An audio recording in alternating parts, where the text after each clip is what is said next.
Hello friends and fans of the Montreal Canadiens. In today's video, we'll talk about the best possible news for Habs Nation. Make sure you're subscribed to our channel so you don't miss any Canadiens updates we post here. Sure, the free agency market may not have been where the Canadiens stole the spotlight, but trust me, they've been very busy elsewhere. Trading players left and right, they shook things up quite a bit. So let's talk about the players that came in, and the ones that went out. There were 5 major new faces brought in, and 6 exits through trades and free agency. We'll break down the impact each player had or will have, and of course, whether we're going into this season with a better team. Starting with the 6 players we said goodbye to this offseason: Denis Gurianov, Jonathan Drouin, Joel Edmundson, Mike Hoffman, Rem Pitlick and Corey Schueneman. Gurianov was the Dallas Stars' trade deadline withdrawal. He was traded for Yevgeny Dadonov, and while we didn't get any draft picks or prospects, giving Gurianov a chance last season made sense. However, we decided not to hire him again, which was probably the right decision. Our pool of prospects deserves some love too, and Gurianov might not have shined so brightly in a different role. The Drouin saga is finally over, and let's face it, it's about time. Injuries took their toll, and he needed a fresh start. With the rebuilding of the team, it was better to part ways, opening up a spot in the roster for more promising options. Hoffman's situation mirrored Drouin's in some respects.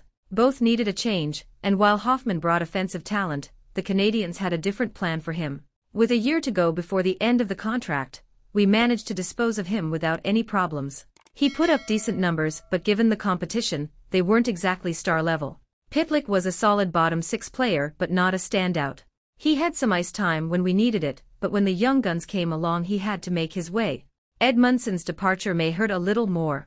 He is a defensive powerhouse, although he is not a scoring dynamo. But with our young defenders ready to shine, his role has become more dispensable. As for Schueneman, he played a few games, but we already have enough players for that role. Alright, let's switch to the new guys. Now, don't get too excited, the additions haven't exactly been impressive. Flipping resources meant we didn't bring in as many players as it seems. Here's who's in: Alex Newhook, Casey DeSmith, Lias Andersson, Gustav Lindstrom and Nathan Laguerre. Newhook is the only one watching. We acquired that old first-round pick in exchange for some early picks. He's been locked up for 4 years, and is expected to fit our mid-6. The pressure is not too high, and he will have time to develop and shine. With a solid last season under his belt, bigger things are on the horizon, although we shouldn't expect a big leap just yet. DeSmith may not be around for long, with rumors swirling about a possible trade. But if he stays, he's a capable replacement with better stats than some of our other options. If he's here, he'll see some action. Andersson is interesting. While he may not watch many NHL games, training camp could be his moment to shine. He has some skill, and was a high draft pick. A bit wild, but it didn't cost us much. We lost Edmundson, but Lindstrom is here to help fill that defensive gap. He's younger and will probably be our 7th defender. Similar to Andersson, he's a bit of an unknown, but that's the beauty of fresh blood. Lastly, we have Laguerre. He's a little risky.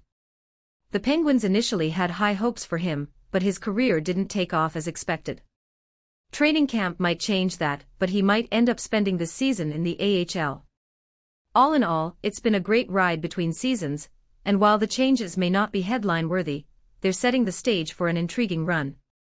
We'll be keeping an eye out for newcomers and the renewed roster. Who knows what surprises await us. And you, fan? What are your expectations for this season? Comment below your opinion. If you're new here, subscribe to the channel and turn on notifications so you don't miss any updates we post here. To stay up to date, click now on the video that is appearing on your end screen, and check out the latest Habs update that has taken the Habs Nation by storm on the web. Until the next video, go Habs!